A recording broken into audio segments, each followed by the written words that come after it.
मैं तुमसे वादा करती हूँ कि मैं तुमसे मिलने आती रहूंगी, ठीक है? नहीं, आप नहीं आएंगी। पहले अम्मी छोड़ के चली गई, फिर उसके बाद सनान बाबा, अब आप जा रही हैं। सब के सब मुझे छोड़ के चले जाते हैं। मुझसे कोई प्यार नहीं करता।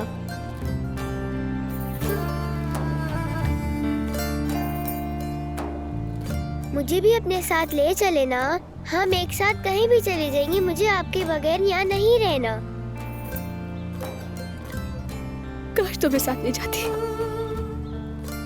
लेकिन ये बिल्कुल भी मुमकिन नहीं। तो फिर मुझे छोड़ के मत जाए प्लीज।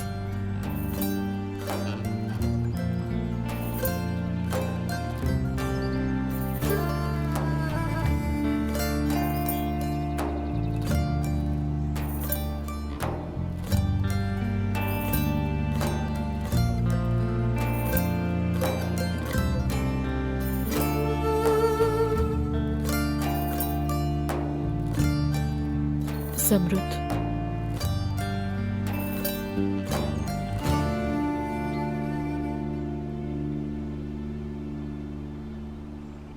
ईशा बहुत उदास है। तुमसे मैं कह रही हूं,